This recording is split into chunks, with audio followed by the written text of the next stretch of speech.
السلام عليكم وأنا سلام دمانتين ميرول باتشوكتان كسر دواد مقال عصب xubinteennan waxaynu ku soo qaadanaynaa xog ku saabsan xiddiga kooxda kubadda cagta Chelsea Eden Hazard balse intaanan u sii gudbin muuqaalkan waxaan ka codsanaynaa inaad subscribe saartaan channelkan sidoo kale riix shalska saad ula socotid muuqaalo cusub aad baad ugu mahadsantihiin saad ku xidhantihiin barnaamijkeennan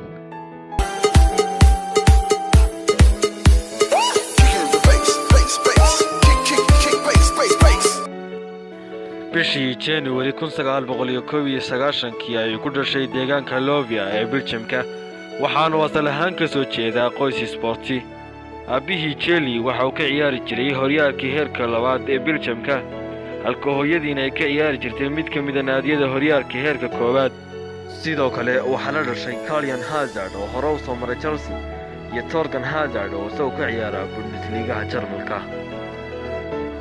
2007 waxa uu saftay kulankiisii ugu horeeyay kadib markii lagu soo daray kooxda heerka koobaad ee naadiga Lille waxaanu halkaasi ku soo bandhigay qaab ciyaareed aad u cajiib ah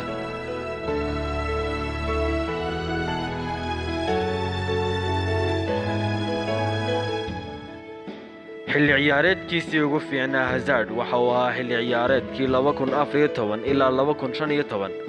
waxaanu noqday xiddigii ugu fiicnaa horyaalka Ingiriiska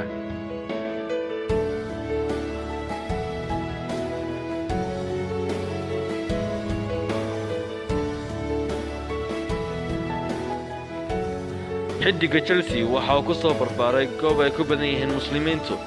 aadna loogaga dhaqmo diinta Islaamka deriskiisii iyo asxaabtiisii yaraanta ayaana kuwa u badan muslimiin waxaana la arkaa isagoo inta badan ugu hambalyeynaya muslimiinta ciidaha iyo bisha barakeysan ee Ramadaan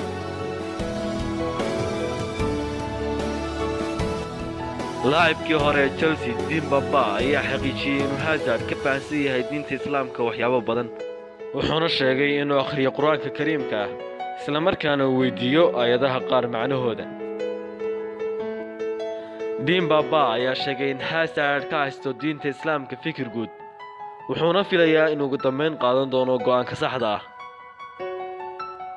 sidoo kale waxa afkiisa laga maqlaa isagoo ku hadlaya ereyada ay muslimiintu adeegsato sida alxamdulillah iyo insha Allah This guy maybe 40 goals avec Eden Hazard 40 buts cette saison c'est possible isku soo wada duubo Hazard maaha muslim balse waa laacib wax badan ka garanaya diinteena Islaamka maadaama uu ku soo dhex koray biyad muslimiin ah